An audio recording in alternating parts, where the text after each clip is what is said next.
നിത്യ വല്ലാണ്ട് പേടിച്ചു.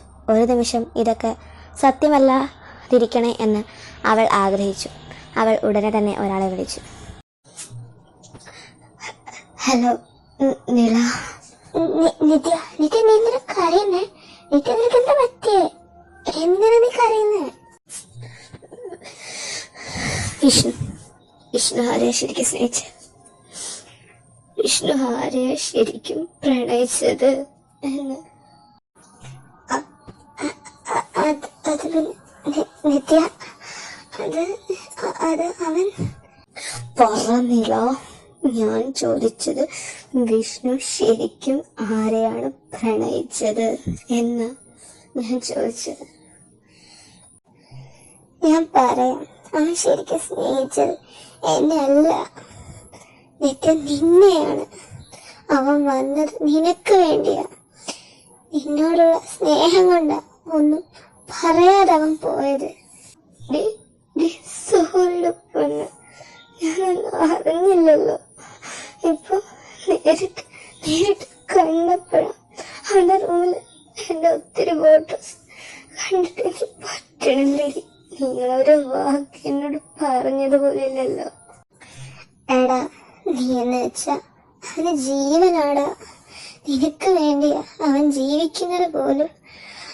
അങ്ങനെയുള്ളപ്പോ ഒരിക്കലും ഒരാള് എന്താ ഞാൻ പറയുന്നത്? നീ എന്ന് പറഞ്ഞ ഓരോ വാക്കും അവൻ എത്രത്തോളം ഹാർട്ടായെന്ന് നിനക്കറിയോ? എടേ, അപ്പൊ അന്ന് ഉണ്ണിയേട്ടൻ അവനെ അടിച്ചതോ? അന്ന് എന്താ ശരിക്കും സംഭവിച്ചേ? എന്തിനാ അവൻ നിന്നെ അന്ന് അവിടെ വെച്ച് പ്രപ്പോസ് ചെയ്ത്? ഉണ്ണിയേട്ടൻ എന്തിനാ പിന്നെ അവനെ അടിച്ച്? ഒരു തെറ്റിദ്ധാരണ കാരണം എന്തൊക്കെ സംഭവിക്കാവോ അതൊക്കെയാ അന്ന് അവിടെ സംഭവിച്ചത്.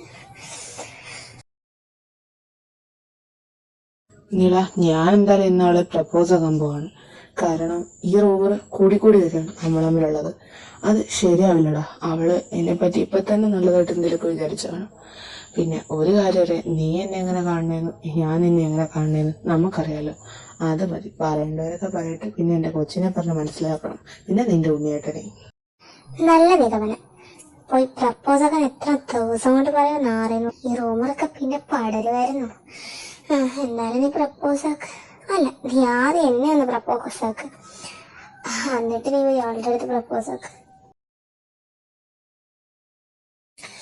നിത്യ, അന്ന് ഇതൊക്കെ സംഭവിച്ചു.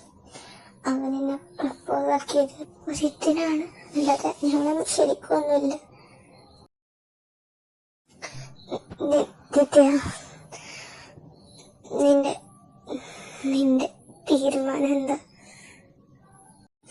എടി, എനിക്ക് അങ്ങനെ ഇഷ്ടമാണ്.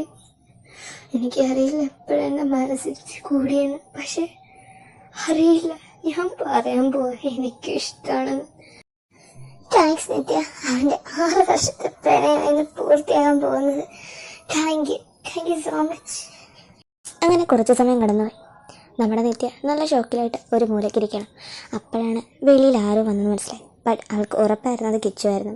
അവൾ ഓടി ചെന്ന് വാതിൽ തുറന്നു. കിച്ചുവിനെ കെട്ടിപ്പിടിച്ചു. പൊട്ടിക്കരയാൻ തുടങ്ങി. നീ എന്തിനാണ് പെണ്ണ കരയുന്നേ? ഞാൻ വന്നില്ല. എടാ, എന്തിനാ നീ കരയുന്ന? കാര്യം പറ. നമുക്ക് വീട്ടിൽ പോയി. ഞാനത് പാക്കിയത്. നമുക്ക് വീട്ടിൽ പോവാം. കിച്ചു വന്ന് വിവേകിനെ നോക്കി. അവൻ ഉടനെ തന്നെ കാറെടുത്തു അവരെ കൊണ്ട് വീട്ടിൽ ഡ്രോപ്പാക്കി. ചെന്ന് കഴിഞ്ഞതിന് ശേഷം നിത്യ കിച്ചുവിനെ കെട്ടിപ്പിടിച്ച് കരഞ്ഞു. അവിടെ നടന്ന സംഭവങ്ങളെല്ലാം പറഞ്ഞു.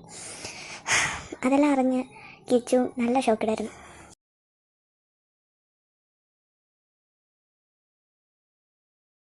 ധൈര്യമായിട്ട് പോയിട്ട് പറഞ്ഞിട്ടോ, എന്തുണ്ടെങ്കിലും ഞാൻ കൂട്ടുകാണും. ഓക്കെ, പോയിട്ടോ. മഹാദേവ, എന്നെ കാത്തോളെ. എനിക്ക് ഇങ്ങനൊരു വലിയ സന്തോഷം തരുമെന്ന് ഞാൻ വിചാരിച്ചല്ല. ഞാൻ എന്തായാലും വിഷ്ണു സാറിനോട് എൻ്റെ ഇഷ്ടം തുറന്നു പറയാൻ പോവാ. എന്തായാലും വരുന്നിടത്ത് വെച്ച് കാണും.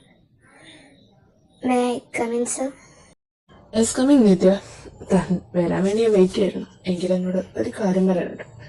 കാരണം തനിക്കൊരു ഹാപ്പിനെസ് ഉണ്ട്. തന്നെ ഞാൻ എൻ്റെ PA പോസ്റ്റിൽ നിന്ന് മാറ്റിയിട്ടുണ്ട്. അതിനുപകരം ഇപ്പോൾ നയനാണ് എൻ്റെ PA.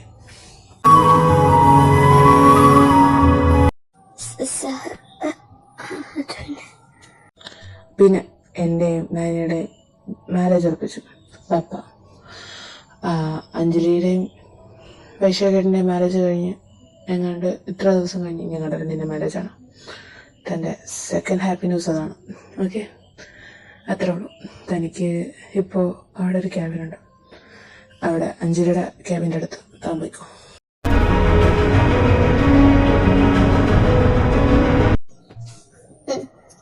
ഞാനങ്ങോട്ട് പോട്ടെ സാർ. അവൾ മൊത്തത്തിൽ തകർന്നു പോയിരുന്നു. ആ ഒരു നിമിഷം അവൾക്ക് എന്ത് ചെയ്യണമെന്നറിയില്ലായിരുന്നു. പാവം ഒരുപാട് വേദനിച്ചുള്ളിൽ അവളിപ്പോൾ ചിന്തിക്കുന്നു. അവൾ അവിടെ നിന്ന് ഇറങ്ങി ഓടി. അവളുടെ ഓട്ടം കണ്ട് അഞ്ജലി നന്നായി പേടിച്ചു. അവളുടെ കൂടെ തന്നെ അഞ്ജലിയും പോയി. എന്താ പറ്റി നിത്യ? നീ നിനക്ക് അറിയണേ? നിത്യ എന്താ പറ്റി? എനിക്ക് എന്താ കാര്യം പറ മോനെ, പേടിപ്പിക്കല്ലേ. എനിക്ക് കിച്ചനെ കാണണം. കിച്ചനെ ഒന്ന് വിളിക്കും പ്ലീസ്. എനിക്ക് കിച്ചനെ കാണണം പ്ലീസ്. കിച്ചനെ ഒന്ന് വിളിക്ക്. നീ വെയിറ്റ്, ഞാൻ വിളിക്കാം. എനിക്ക് വെയിറ്റ്. ഹലോടി, ഞാനാ. എടി പ്രശ്നമാണെന്ന് തോന്നുന്നു.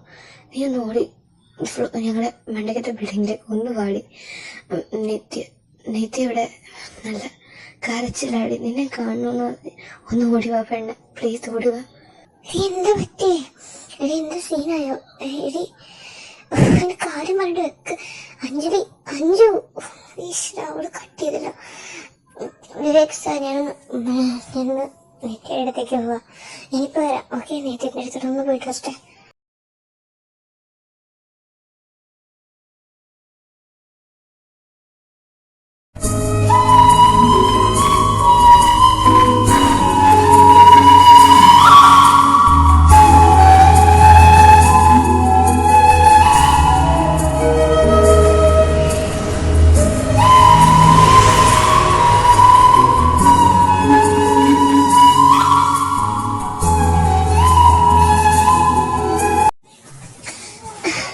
നിത്യ, എന്തടി നീ എന്തിനു കരയുന്നേ? എന്താ പറ്റി? എന്താ വിഷ്ണു റിജക്ട് അടിച്ച്? നിത്യ കിച്ചടി കെട്ടിപ്പിടിച്ച് കരഞ്ഞ് നടന്ന സംഭവങ്ങളെല്ലാം പറഞ്ഞ സമയത്ത് നല്ല ദേഷ്യം കിച്ചുവിന് വിഷ്ണുവിൻ്റെ അടുത്ത് വന്നു. ഒന്നും മിണ്ടാതെ കടിച്ചു പിടിച്ചു നിന്നു. കാരണം അവരുടെ കയ്യിലും തെറ്റുണ്ടെന്ന് ആർക്കറിയാമായിരുന്നു. എടി, അറിഞ്ഞ സംഭവം സത്യം തന്നെയാണ്. നൈനിയുടെയും വിഷ്ണുവിൻ്റെയും മാരേജ് അവരുടെ പപ്പ ഫിക്സ് ചെയ്തടി. ഞാനിപ്പോൾ വൈശാഖിനോട് വിളിച്ച് പറഞ്ഞു. ഞങ്ങളുടെ കല്യാണം കഴിഞ്ഞ് ഒരു വീക്ക് കഴിയുമ്പോൾ അവരുടെ മാരേജാണ്. ഈ ചെറിയ പപ്പ എത്ര എന്നെ വിളിക്കണേ? എന്താ നിന്റെ ഫോൺ മ്യൂട്ടോ സ്വിച്ച് ഓഫ് ആയിരിക്കും. ഹലോ ചെറിയപ്പ, എന്താ? എന്തിനാ പപ്പ വിളിച്ചേ? ആ മോളെ കിച്ചു, ഞാൻ നിത്യനെ വിളിച്ചിട്ട് അവള് ഫോൺ എടുക്കണില്ലല്ലോ. ഞാനിന്ന് അവളോടൊരു കല്യാണാലോചനയുടെ കാര്യം പറഞ്ഞായിരുന്നു. ഫോട്ടോ ചെക്കൻ്റെ അയച്ചു തന്നിട്ടുണ്ട്. ഒന്ന് നോക്കാൻ വേണ്ടിട്ട് വിളിച്ച, അവള് ഫോൺ എടുക്കണില്ല. ഹലോ പപ്പ, എനിക്ക് കല്യാണത്തിന് സമ്മതം. കുഴപ്പമില്ല, ആരായാലും കുഴപ്പമില്ല. പപ്പ കണ്ടുപിടിച്ച ആളല്ലേ, എനിക്ക് നല്ലതായിരിക്കും. പപ്പ വെച്ചു, എനിക്ക് സമ്മതമാണെന്ന് വിളിച്ച് പറഞ്ഞിട്ട്. കിച്ചു, ഞാൻ പറയും. ഓക്കെ, എന്റെ തീരുമാനമാണ്. എനിക്കിനിയും വേണ്ട. എന്റെ പപ്പ പറയുന്ന ഞാൻ കിട്ടിക്കോളാം. പിന്നെ ഞാൻ ഒരു കാര്യം കൂടെ പറയാം. അഞ്ജു, നിന്റെ കല്യാണം വരെ ഞാൻ ഇവിടെ കാണുള്ളൂ. അത് കഴിയുമ്പോൾ പിന്നെ ഞാൻ കാണില്ല. ഞാൻ പോവും. എന്തായാലും നിന്റെ കല്യാണം വരെ കാണുള്ളൂ. അപ്പോൾ ശരി. അങ്ങനെ അവർ നോക്കിയിരുന്ന നമ്മുടെ അഞ്ജുവിൻ്റെയും വിവേകിൻ്റെയും കല്യാണ ദിവസം വന്നു. കല്യാണമൊക്കെ കഴിഞ്ഞ് വൈകിട്ടത്തെ ഫംഗ്ഷനാണ് കേട്ടോ അവർ കൂടുന്നത്. അഞ്ജു, എങ്ങനെയുണ്ട് എൻ്റെ ലുക്ക്? പുള്ളിയല്ലേ ഞാൻ?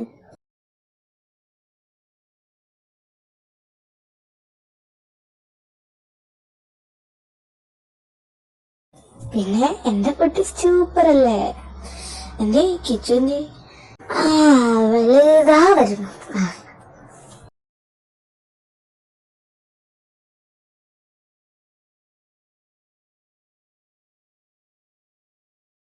ഹലോ എവരിവൺ, ഇന്ന് എന്റെ മൂത്ത മകനായ വൈശാഖ് മഹാദേവിന്റെ കല്യാണം കഴിഞ്ഞ് അതിന്റെ ഫംഗ്ഷനാണ് ഇവിടെ നടന്നുകൊണ്ടിരിക്കുന്നത്.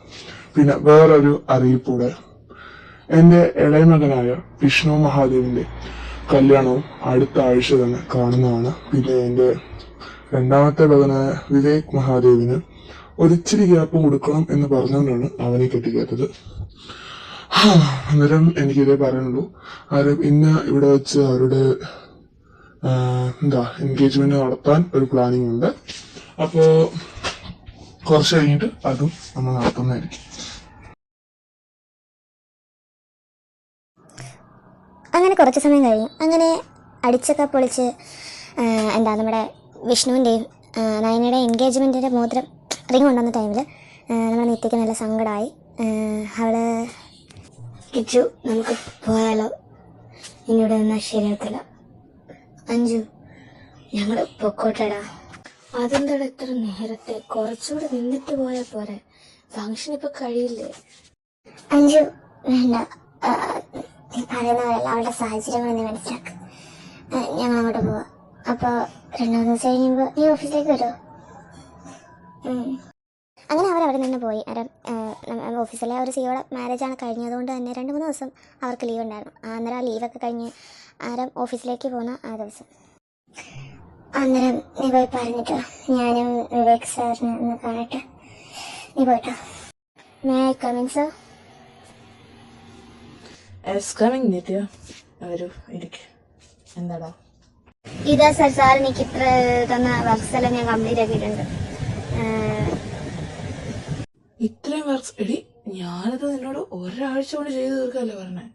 ഇതിപ്പോ തന്നിട്ട് ഇപ്പൊ കല്യാണത്തിന് മുന്നാണ്. അല്ല, ഇതിപ്പോഴേ സബ്മിറ്റ് ചെയ്യേണ്ട ആവശ്യമില്ലല്ലോ. ഒരാഴ്ച കഴിഞ്ഞ് സബ്മിറ്റ് ചെയ്താൽ മതി. സാർ, അത് പിന്നെ എനിക്ക് വർക്ക്സ് കംപ്ലീറ്റ് ചെയ്തിട്ട് അത്യാവശ്യം ഉണ്ടായിരുന്നു, അതുകൊണ്ട് ഞാൻ കംപ്ലീറ്റ് ചെയ്തെന്നുള്ളൂ. എന്നാ ഇതെന്തോ കോപ്പായത്? Resign letter? നിത്യ, എന്തടി നീ എന്താ റിസൈൻ ലെറ്റർ ഇടുന്നെ? നിത്യ, എന്താ പറ്റിയേ? നീ നിന്റെ റിസൈൻ ലെറ്റർ ഒക്കെ തരുന്നേ?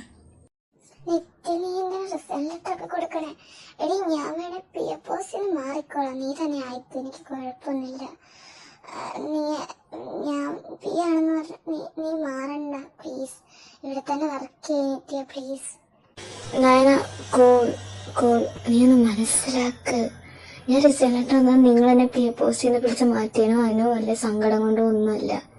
അതൊന്ന് മനസ്സിലാക്ക്. എന്റെ മാരേജ് നാട്ടിൽ ഉറപ്പിച്ചു. കല്യാണത്തിന് ഞാനല്ലാതെ അവിടെ പ്രതിമയെ പിടിച്ചിട്ട് കെട്ടാൻ പറ്റില്ലല്ലോ. അത് മാത്രമല്ല, ഞാനിനി മുതൽ ഉണ്ണിയുടെ കമ്പനിയിലാണ് ജോലി ചെയ്യാൻ പോകുന്നത്. മാരേജ് കഴിഞ്ഞിട്ട് എനിക്ക് അവിടെ പോകാനാണ് അച്ഛനാ ഇത് പറഞ്ഞത്. അതുകൊണ്ടാണ് ഞാൻ റിസൈൻ ലെറ്റർ തന്നെ എൻ്റെ കല്യാണം ഉറപ്പിച്ചത് കൊണ്ട് മാത്രം, അല്ലാതെ നിങ്ങളോടുള്ള ഇതുകൊണ്ടൊന്നുമല്ല. എൻ്റെ കല്യാണം ഉറപ്പിച്ചു. നെക്സ്റ്റ് വീക്കാണ് എന്ന് പറയുന്നത് കേട്ടു. ഐ തിങ്ക് നിങ്ങളുടെ കല്യാണം കഴിഞ്ഞ് 2 ദിവസം കഴിഞ്ഞിട്ട് എൻ്റെ കല്യാണമാണ്. ഓക്കെ, അന്നേരം നിങ്ങളുടെ കല്യാണത്തിന് ഞാനിവിടെ കാണില്ല. അതും പിന്നെ അഡ്വാൻസ് ഹാപ്പി മാരീഡ് ലൈഫ് 2 പേർക്കും. സാർ ഇത് സൈൻ ചെയ്ത് തന്നിരുന്നെങ്കിൽ എനിക്ക് പോകാമായിരുന്നു. ഞാൻ സൈൻ ചെയ്ത് തരാം. പിന്നെ Nithya, advance happy married life.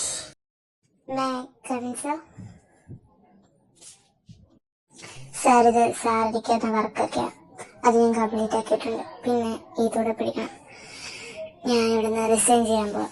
കാര്യം, എനിക്ക് നാട്ടിൽ പോകണം. എൻ്റെ ഏട്ടനെ കമ്പനി തന്നെ ഞാൻ ജോലി ചെയ്യാൻ പോവാം. കിച്ചു, നീ എന്തൊക്കെയായി പറയുന്നേ? നീ എന്നെ റിസൈൻ ചെയ്യുന്നേ? എടി, നീ എന്താ ഇത്? കിച്ചു, കാര്യം പറഞ്ഞിട്ട് പോ. കാര്യം ഇത്രേ ഉള്ളൂ. ഞാൻ ഇവിടുന്ന് റിസൈൻ ചെയ്യാൻ പോവാണ്. പിന്നെ നമ്മുടെ ഇത്ര നാളത്തെ റിലേഷൻ അത് ഞാനിവിടെ ബ്രേക്ക് എടുത്താൻ പോണേ. പറയുകയാണെങ്കിൽ ലെറ്റ്സ് ബ്രേക്ക് അപ്പ്. ഞാൻ പോവാം. സാർ സൈൻ ചെയ്താൽ എനിക്ക് പോയായിരുന്നു. കിച്ചു, നിനക്ക് വട്ടാണടി. എന്നെ ഒരു നിമിഷത്തിനൊക്കെ ഇട്ടേച്ച് പോരായിരുന്നു നീ എന്നെ പ്രേമിച്ചേ. കിച്ചു, ഇത് ശരിയല്ലടി. പ്ലീസ് എന്നെ ഇട്ടിട്ട് പോകരുത് കിച്ചു. പ്ലീസ്, ഞാൻ കാല് പിടിക്കും. ഞാൻ നിനക്ക് വേണ്ടി എന്തും ചെയ്യും. എന്നെ ഇട്ടിച്ച് പോകരുത്. എനിക്കെന്നെ നിത്യ വലുത്. അവക്ക് സങ്കടം വന്ന് അവക്ക് വേണ്ടിയാണെങ്കിൽ ഞാൻ പോവാതെന്ന് ചെയ്യും. എനിക്ക് പോയേ പറ്റുള്ളൂ. I am really sorry Vivek sir. I am leaving. Sir sign ചെയ്തിട്ട് തന്നിരുന്നെങ്കിൽ.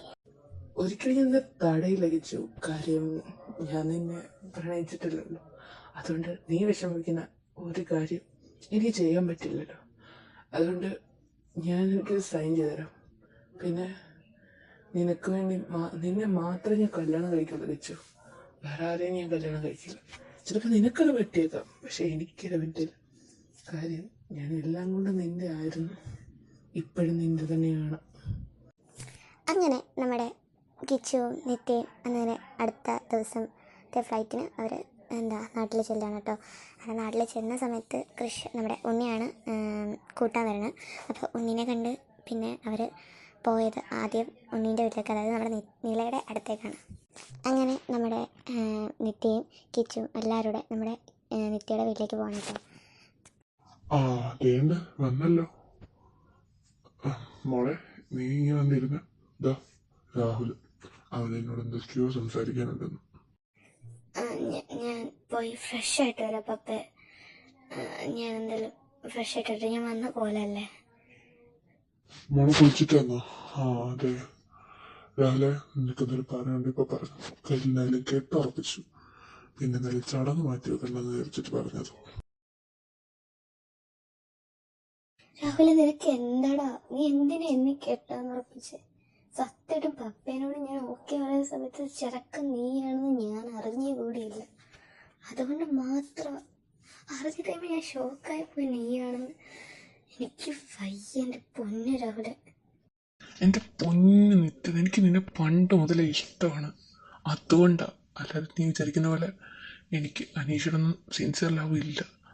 നീ ഒന്ന് മനസ്സിലാക്ക്. എനിക്ക് നിന്നെ ഇഷ്ടം, എനിക്ക് പണ്ട് മുതൽ ഇഷ്ടമായിരുന്നു. എനിക്ക് പേടി നിൻ്റെ അടുത്ത് പറയാൻ. എനിക്കറിയാം പറഞ്ഞു ഞാൻ ഓൺ ദ സ്പോട്ടിൽ റിജക്ഷൻ മാത്രമേ വരുമെന്ന്. അതുകൊണ്ടൊന്നും മിണ്ടാഞ്ഞ് നേരിട്ട് തന്നെ നിൻ്റെ പപ്പേനോടൊന്ന് ചോദിച്ചേ. നിൻ്റെ പപ്പ ഓൺ ദ സ്പോട്ടിൽ സമ്മതിക്കുകയും ചെയ്തു. എനിക്കിതിനെ ഇഷ്ടമാണ്. നിത്യ പ്ലീസ്, നീ എന്നെ റിജക്റ്റ് ചെയ്യല്ലേ. നിങ്ങളെല്ലാം കൂടെ എന്നെ തകർക്കുവാണ്, സത്യം പറ.